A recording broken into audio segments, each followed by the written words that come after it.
इस समय जब आप हमसे अब जुड़ रहे हैं तो इसका मतलब अब ये है कि इस वक्त चंद्र ग्रहण लग चुका है, लेकिन ये जरूर तय है कि साइंस इसे अपने दृष्टिकोण से जरूर बताए, लेकिन एस्ट्रोलॉजिकल मायने बिल्कुल बदल जाते हैं और इसी वजह से हम इसको आज एस्ट्रोलॉजिकल दृष्टिकोण से भी समझने की कोशिश करेंगे, क्योंकि 12 राशियां और हमने 11 विद्वानों को बुलाया, क्योंकि कहा जा रहा है कि ये चंद्र ग्रहण खास महत्व लेकर आएगा, बहुत राशियों पे बहुत तरह के इम्पैक्ट डालेगा। क्या वाकई ऐसा इम्पैक्ट होने वाला है? क्या करना चाहिए? क्योंकि इस वक्त कहा जाता है ना खाते हैं ना पीते हैं, तो इस वक्त आप हमारे साथ अगर जुड़े हुए हैं तो आपको क्या करना चाहिए, कैसे सावधान रहना चाहिए, या फिर ये सब कुछ शुभ शुभ है, इसको समझते हैं। तो मिल पाते हैं एक एक करके, सब राशियों के बारे में भी जानेंगे और एक एक करके निदान भी जानेंगे। रंजना। बिल्कुल रोहित, और जब भी चंद्र ग्रहण का नाम हम सुनते हैं तो लोगों के जहन में एक डर सा उत्पन्न हो जाता है, लेकिन क्या वाकई आपको डरने की जरूरत है?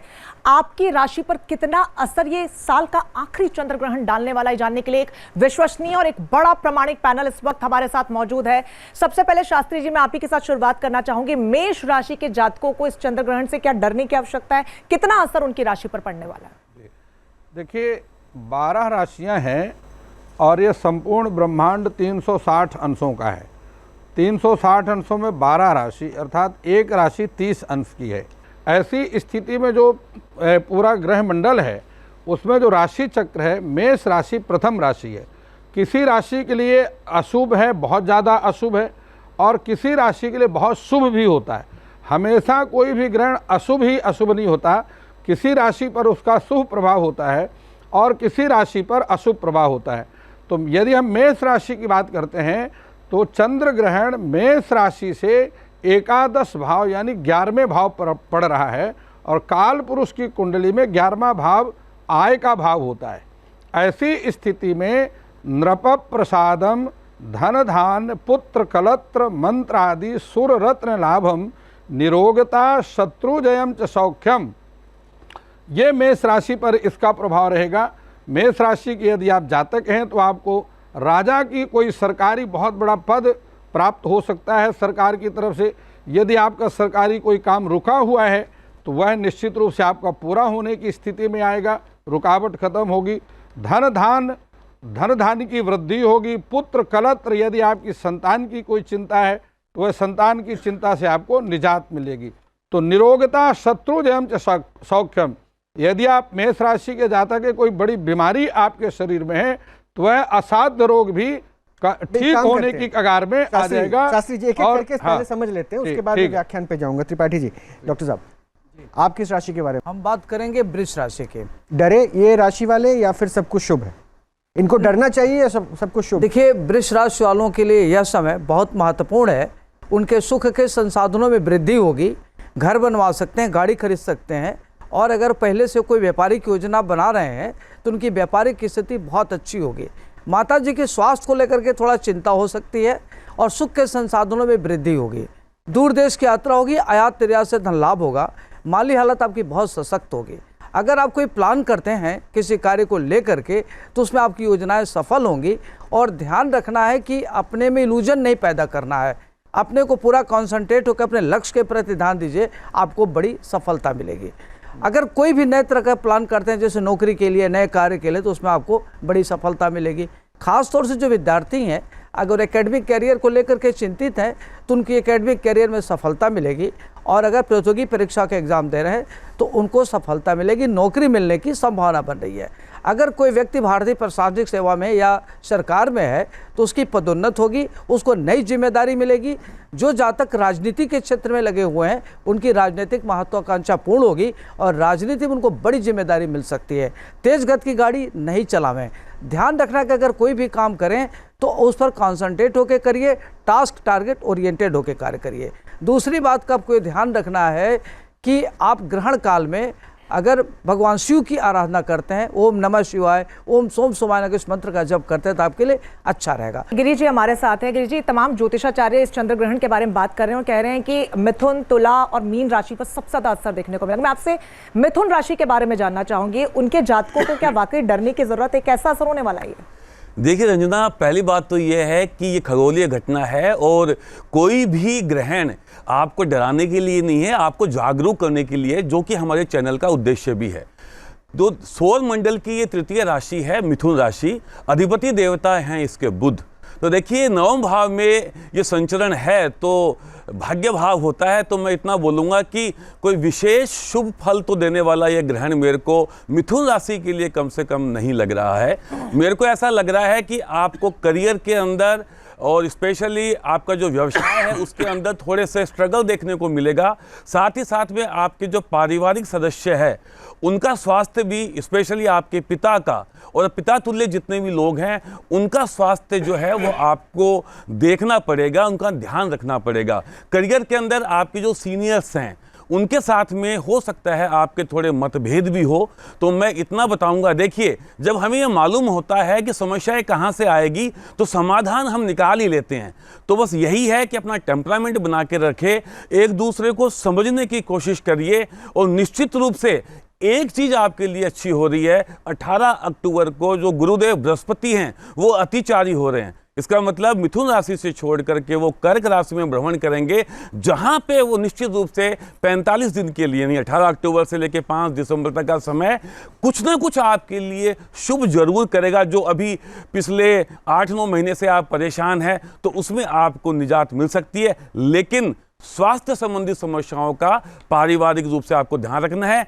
ठीक है, प्रतिका मुजुमदार, आप किस राशि के बारे में बताने जा रहे हैं? इस राशि को डरना चाहिए कि नहीं? मैं इसलिए पहले कर्क राशि, क्योंकि मिथुन के बाद कर्क राशि आती है और कर्क राशि वालों के लिए ये ग्रहण जो है बहुत ज़्यादा नेगेटिव प्रभाव देने वाले हैं। तो आप डरा रही हैं? और डरा नहीं रहे हैं, हम सबको सतर्क कर रहे हैं। कर्क राशि वालों को खास करके अपने बहुत ज़्यादा उनको सावधानी बरतना है। उनके हेल्थ के ऊपर खास करके उनका सावधानी बरतना है। कमर के नीचे के भाग में उनको खास करके सावधानी ज़रूरी है। इसके अलावा उनको ग्रहण के समय एक मंत्रों का ज़रूर जप करना है और जितना ज़्यादा जप करेंगे उतना अच्छा है। ओम त्र्यंबकम यजामहे सुगंधिम पुष्टिवर्धनम उर्वारुकमेव ववंदना मृत्यु मुक्षयमामृतात्। इस मंत्रों का कर्क राशि वालों को ज़रूर जप करना है। इससे उनको हेल्थ के प्रति हेल्थ में जो परेशानी आएगा उससे ठीक रहेगा। इसके अलावा उनके जीवन साथी के साथ भी उनके खटपट होने की चांसेस है। घर में भी विवाद का स्थिति बन सकते हैं। उनको अपने वाणी पे नियंत्रण रखना चाहिए और गुप्त शत्रु का उनके ऊपर अटैक हो सकते हैं। सिंह राशि के बारे में मैं आपसे जानना चाहूंगी, सिंह राशि पर क्या प्रभाव लेकर आने वाला है चंद्र ग्रहण? देखिए, सिंह राशि में 7th हाउस में ये ग्रहण लगने जा रहा है। 7th हाउस आपकी पति पत्नी का, आपके पार्टनर का है। कहीं ना कहीं आपके पार्टनर की हेल्थ इफेक्ट होगी और ऐसी होनी पहले ही आपको दिख गया होगा कि कहीं ना कहीं हालत या नाजुक रहनी शुरू हो गई होगी, कुछ ना कुछ चलता चला जा रहा होगा और आगे आने वाले 80 से 90 दिन उनका प्रभाव रहेगा और कहीं ना कहीं हेल्थ को लेकर परेशानी आ सकती है। आपको आपके बिजनेस, आपके काम को लेकर कहीं ना कहीं कोई फाइनेंशियल नुकसान हो सकता है। कहीं ना कहीं कुछ चीज़ें ऐसी होंगी जो आपके हाथ से छूटेंगी। कुछ बिजनेस को लेकर डील हो सकती है, कहीं कामकाज ऐसा हो सकता है जो आपके हाथ से छूटेगा। खासकर अगर मैं ये बात करूं, डराने वाली बात नहीं है, लेकिन हाँ, हेल्थ को लेकर आपको अपने पार्टनर का ध्यान रखने की बहुत ज़्यादा ज़रूरत है। अपने पिता से बनाने की आपको बहुत ज़्यादा ज़रूरत है। गुस्से से, आवेश से आपको बचने की ज़रूरत है। चंद्र ग्रहण हमारे मानसिक स्तर पर, मानसिक स्थिति पर असर डालता है, तो आपको अपने आप को इमोशनली बैलेंस रखने की बहुत ज़्यादा ज़रूरत है। आपको करना क्या चाहिए? आपको महामृत्युंजय मंत्र का जाप करना चाहिए और इन्हीं ग्रहण के दौरान आप अगर यज्ञ अनुष्ठान काले तिल से करते हैं तो आपकी बहुत हद तक चीज़ों को सुधार मिलता है, प्रोटेक्शन मिलती है। इससे आगे आने वाला समय आपको प्रोटेक्शन देगा और जहां पर बहुत चीज़ें होनी है वो छोटी सी होकर आपकी विपत्ति टल सकती है। इतनी सारी बातें जानने के बाद हो सकता है कि इस चंद्र ग्रहण में जो राशि वाले सुन रहे होंगे ना, तो पता नहीं क्या डर जाए। लेकिन मैं एक चीज़ और अभी क्वेश्चन रख देता हूँ, उसका जवाब मुझे आप लोग बाद में दे दीजिएगा। ये राशियों को जितना मैं समझ पाया, मैं इस मामले में थोड़ा सा अल्पज्ञानी हूँ, लग्न और चंद्र राशि पे आधारित हो रहा है। तो ये जो भविष्यवाणी आप लोग कर रहे हैं वो चंद्र राशि पे कर रही है या लग्न राशि पे कर रही है? चंद्र राशि पे इम्पैक्ट के हिसाब से। तो चलिए मिश्रा जी, अब आपकी बारी, आप बता दीजिए अगली राशि कौन है? मैं सौभाग्यशाली हूँ कि मुझे वो राशि मिली है जिसके लिए वास्तविकता में ग्रहण अच्छा है। अच्छा, कुछ राशियां हैं जिनके लिए ग्रहण बहुत अच्छा है और मैं हमेशा एक बात कहता हूँ कि हर चीज सबके लिए बुरी नहीं होती है और हर चीज सबके लिए अच्छी नहीं होती है। कई बार खराब चीज़ें भी कुछ लोगों के लिए बहुत बेहतर हो जाती हैं। कोविड अधिकतम लोगों के लिए बुरा रहा, लेकिन मेडिकल इंडस्ट्री के लिए मुझे लगता है सबसे अच्छा रहा। मेडिकल में लोगों ने बहुत अच्छा कमाया। तो इसी प्रकार कन्या राशि के लिए अगर इस ग्रहण की बात की जाए, कन्या राशि में एक्चुअल में 6th हाउस के अंदर ये ग्रहण घटित होने जा रहा है और वहाँ ये बहुत अच्छी परिस्थिति देने जा रहा है, स्पेशली उन बच्चों के लिए जो अपने कॉम्पिटेटिव एग्जाम इत्यादि की तैयारी कर रहे थे, बार बार उसमें असफल हो रहे थे। तो इस ग्रहण के प्रभाव से मानसिक रूप से आप इतने सशक्त होंगे कि जो अगला एग्जाम आपका आए उसको क्रैक कर सकें, उसमें सफलता प्राप्त कर सकें, इस प्रकार की परिस्थिति होगी। दूसरी बहुत महत्वपूर्ण चीज, जो लोग अपना ऑफिस में वर्क कर रहे हैं और वहां पर आपको लोग शत्रु बनकर के, गुप्त शत्रु बनकर परेशान करने का प्रयास कर रहे थे, तो इस ग्रहण के ये 6th हाउस में आपके घटित होने जा रहा है, तो शत्रुओं पर विजय प्रदान कराने वाला ये ग्रहण आपके लिए होगा। जितने गुप्त शत्रु आपके बन रहे थे, आप थोड़े दिन के अंदर उनको अपने ही प्रॉब्लम में उलझते हुए देखेंगे और आपके अंदर एक कैपेबिलिटी आने वाली है कि आप अपनी प्रॉब्लम को सॉल्व कर सकें और उनको परास्त कर सकें। अगर आपने किसी टेंडर इत्यादि के लिए फॉर्म भर रखा है तो उसमें आपको सफलता प्राप्त होने वाली है। तो स्पेशली अगर मैं कन्या राशि के लिए पूरी दृष्टि से इस ग्रहण को उठा करके देखता हूं, तो जहां पर भी विजय प्राप्ति की बात आ रही है, जहां पर कुछ प्राप्त करने की बात आ रही है, तो वो सारी चीजें आपको प्राप्त होती हुई दिख रही हैं। अगर पॉसिबल है तो ग्रहण के समय आप मृत्युंजय मंत्र श्रवण करें। अगर जप कर सकते हैं तो बहुत बेहतरीन है, जप करना बहुत फायदेमंद होगा। नहीं कर सकते हैं, श्रवण करें, अपने आप को प्रसन्न रखने का प्रयास करें, परिवार के साथ समय व्यतीत करें, बेहतर। बिल्कुल, खुश रहना तो हमें 24/7 चाहिए ही, लेकिन जब ग्रहण, चूंकि आपने बोला ग्रहण सुनते ही लोग डर जाते हैं, और पंडित अरविंद जी मैं आपसे समझना चाहूंगी, चूंकि अगली राशि तुला राशि है और मैं जब से ग्रहण शब्द सुन रही हूँ तो कहीं ना कहीं मेरे अंदर भी खौफ हो रहा है, डर आ रहा है, क्योंकि मेरी खुद की भी तुला राशि है। तो मैं आपसे समझना चाहूंगी क्या असर लेकर आ रहा है चंद्रग्रहण तुला राशि के जातकों पर। देखिए, तुला राशि के जो अधिपति हैं शुक्र हैं, शुक्रो वृष तुलाधिपा, 2 राशियों का अधिपति शुक्र है। ये जो ग्रहण पड़ रहा है पूर्वा भाद्रपद नक्षत्र में है और तुला राशि वालों के ग्रहण पंचम हाउस में है, चंद्रमा राहु के साथ है। तो देखिए, पंचम हाउस किस चीज़ का विशेष कारक है? विवेक, बुद्धि, विद्या, मति का कारक है। तो इसमें विशेष तर के जो विद्यार्थी हैं या जिनको भी अपने जीवन में कोई निर्णय लेना है, तो वो थोड़ा सोच समझ करके और ठहर करके निर्णय लेंगे, क्योंकि परिणाम जो है बहुत अच्छा नहीं है। चंद्रमा राहु के साथ है और राहु प्रायः आपके विवेक और बुद्धि को मलिन कर देता है। एक बात तो ये है। दूसरी बात, क्यों मैं कह रहा हूँ कि निर्णय आप जो है सोच समझ के लेना। चंद्रमा मन का, मनोबल का, मानसिकता का, चित्त का, चिंतन का, मना स्थिति का खास कारक ग्रह है। और इस पृथ्वी में यदि सबसे कोई पावरफुल चीज़ है तो व्यक्ति का अपना मनोबल है। सबसे बड़ी धरोहर यदि कोई है तो उसका अपना मनोबल। एक बात ये। दूसरी बात, हम सभी यहाँ बता रहे हैं कि आप ये उपाय करें। यह सत्य है कि महामृत्युंजय मंत्र का यदि कोई व्यक्ति जाप करता है, तो यहाँ लगभग सभी विद्वान बैठे हैं, इस बात को सभी लोग जान रहे हैं कि ग्रहण काल में यदि आप किसी मंत्र को जपते हैं तो उसका पुरुष चरण जो है सुनिश्चित रूप से उतने समय में हो जाता है। ऐसा हर धर्म और हर निर्णय सिंधु जो है बताता है। कई लोग पूछेंगे कि डराया जा रहा है, धमकाया जा रहा है, या ये बताया जा रहा है कि बस निकल चलो, तुम तो शेर हो चुके हो, सबको ढूंढ ढूंढ के मारना है, क्या करना है? इसमें पाखंड तो नहीं हो जाएगा ना किस राशि के ऊपर? आपका ऑरा बहुत पॉजिटिव है। अच्छा, मेरा? और आपके अगर सामने मैं खड़ी हो जाऊं और दर्शक आपको देख ना पाए तो आपके समझ लीजिए मैंने आपको ग्रहण लगा दिया। अच्छा, देखिए, ग्रहण जो है ये आपदा में अवसर का समय है, ये साधना का समय है, ये कहीं ना कहीं आपकी आध्यात्मिक चेतना को जागृत करने का समय है। ग्रहण किसको लग रहा है? चंद्रमा को। चंद्रमा कारक किसका है? आपके मन का, आपके इमोशंस का, आपकी माता का, और चौथे भाव का कालपुरुष में तो ये स्वामी भी बनता है। और वृश्चिक राशि वालों के लिए ये भाग्येश है। भाग्येश को अगर ग्रहण लग जाए चौथे भाव में तो कहीं ना कहीं पीड़ा आती है। चौथा भाव कहीं ना कहीं भूमि, भवन को और आपकी गाड़ियों को, वाहन को डिनोट करता है, माता के सुख को डिनोट करता है। इस ग्रहण काल में आप देखेंगे कि आप कोई ना कोई प्रॉपर्टी परचेज या सेल करेंगे या कोई ना कोई वाहन लेंगे। जो लोग इंजीनियरिंग के बिजनेस में हैं, टेक्नोलॉजी के क्षेत्र में हैं, रियल एस्टेट के बिजनेस में हैं, ऑटोमोबाइल्स के बिजनेस में हैं, उनको इस ग्रहण में लाभ भी देखने को मिलेगा, बशर्त आपकी व्यक्तिगत कुंडली में दशाएं, अंतरदशाएं और कुंडली की स्ट्रेंथ स्ट्रांग होनी चाहिए, क्योंकि ये बहुत जेनरिक प्रेडिक्शंस होती हैं। इसके बाद अगर आपके कार्य क्षेत्र में आप प्रमोशंस की अगर इच्छा कर रहे हैं तो ये बुध आदित्य योग आपके दशम भाव में बना हुआ है। सूर्य वहाँ पे दिशा बल मिल जाता है, अपने खुद की सिंह राशि में बैठे हुए, तो कहीं ना कहीं आप देखना इस ग्रहण काल के शुभ प्रभाव में आपके प्रमोशंस भी होगी। वृश्चिक राशि वाले जातकों को मंगल की पूजा और हनुमान जी की पूजा करनी चाहिए ग्रहण काल के समय।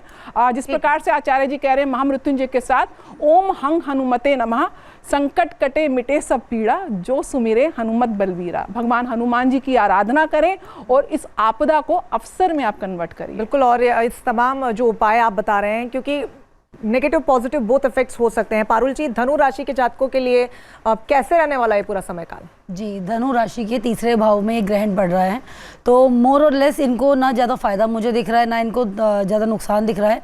पराक्रम और साहस का ये कारण भी होता है, और भाई बहन का भी होता है, यात्रा का भी होता है। इनको स्वास्थ्य से रिलेटेड थोड़ी सी प्रॉब्लम दिख रही है, जहाँ पे कान से रिलेटेड इनको प्रॉब्लम हो सकती है, या फिर इनको रक्तचाप की कोई दिक्कत दिख रही है। अन्यथा मैं बोलूँगी मानसिकता में अगर इनके देखें तो इमोशनली इनबैलेंस नज़र आएंगे, लेकिन इनको पार्टनरशिप से बहुत फ़ायदा होता हुआ दिख रहा है, व्यापार में तरक्की पाते हुए दिख रहे हैं। शेयर मार्केट रिलेटेड इनको फ़ायदा ज़रूर होगा, अगर ये लॉन्ग टर्म में अगर ये इन्वेस्टमेंट करते हैं तो डेफिनेटली इनको फ़ायदा होता हुआ दिख रहा है। फाइनेंशियली भी इनको फ़ायदा ही है, मैंने बोला मोर और लेस इनको फ़ायदा भी है, और कहीं ना कहीं इनको नुकसान है। नुकसान इनके हो सकता है रिश्तों में होता हुआ दिख रहा है। इनको अपने घर से और अपने भाई बहनों से बना के रखनी पड़ेगी, बहुत ज़रूरी है। यात्राएं अभी टालें तो अच्छा रहेगा आपके लिए, कोई बड़ी यात्रा ना करें, कोई धार्मिक यात्राएं ना करें, आपके लिए अशुभ फल ला सकती हैं। जोशी साहब, इंतज़ार तो मैं आपका भी कर रहा था, क्योंकि देखिए मैं राशियों को लेकर इतना नहीं जानता हूँ, इसलिए अगली राशि जो भी प्लीज़ क्रम में बता दीजिए, उनके ऊपर क्या असर पड़ने वाला है। देखिए, हम मकर राशि के बारे में हम चर्चा कर रहे हैं, और सबसे पहली बात हम यहाँ पर चंद्र ग्रहण जो अभी लग रहा है, चंद्र ग्रहण और चंद्र ग्रहण दोष में अंतर होता है। ज्योतिषीय जो गणना जो ये राशियाँ हो रही है, वो चंद्र ग्रहण दोष के आधार पर कुंडली बनती है चंद्र ग्रहण की, तो उसके अनुसार आपकी राशि के अगर हम देखें तो मकर राशि के द्वितीय भाव के अंदर ये ग्रहण है। साथ ही साथ मकर राशि के बारे में बात करूँ तो कहा जाता है ना, जन्म पत्रिका हर कोई बाचे, कर्म ना बाचे कोई। तो सबसे पहले आप अपने कर्म ठीक करें, क्योंकि धन भाव के अंदर आप कहें तो 2 नंबर का कोई काम ना करें, खासकर 40 दिन तक। झूठ आप ना बोले, और अपनी माता पिता का पैर दबाएं, सेवा करें।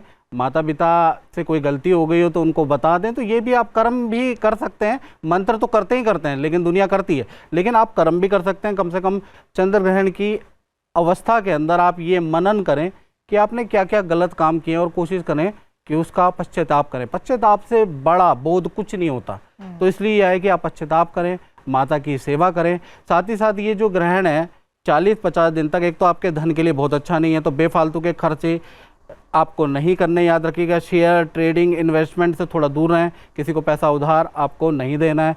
साथ ही साथ माता की आपको सेवा करनी है, मैं यही कहूँगा। बिल्कुल, और जिन कर्मों का चिंतन करने आप बोल रहे हैं, आजकल मनुष्य के लिए सबसे ज़्यादा मुश्किल काम ही वही हो गया है कि वो कैसे पता लगाए कि वो कितना गलत जा रहे हैं, उसका पश्चाताप कैसे करें। बहरहाल आपको सुना है, उम्मीद है कि ध्यान से वो उसको अपने जीवन में भी उतारेंगे। पंडित राकेश जी, जो अगली राशि है कुंभ राशि, और सबसे ज़्यादा जो परेशानी होती है वो नौकरी पेशे को लेकर है, रिलेशनशिप्स को आजकल लेकर है, तो कुंभ राशि के जातकों के लिए समय काल कैसा? रंजना जी, देखिए, एक चीज़ रामचरितमानस में कहा गया, हालांकि यहाँ पर बहुत ज़्यादा लोगों को लिंक नहीं ले गया, लेकिन विचार करने योग्य है। कहा गया है कि समर्थ को नहीं दोष गोसाई, रवि पावक सुरसर की नाही। क्यों कहा गया? अब इसको यहाँ पर क्यों मैंने बोला कि सूर्य को भी ग्रहण लगता है, जिसको सामर्थ्यवान कहा गया, जिसको कोई दोष नहीं लगता है। तो कोई भी ग्रहण या कोई भी खगोलीय घटना ज्योतिष शास्त्र में, ज्योतिष व्याकरण के अनुसार उसको मार्गदर्शन के रूप में लिया जाता है। यह देखा जाएगा कि अगले 40 दिनों तक मानसिक रूप से स्वतः अपने शारीरिक और मानसिक रूप से कुछ आपको पीड़ा मिल सकती है।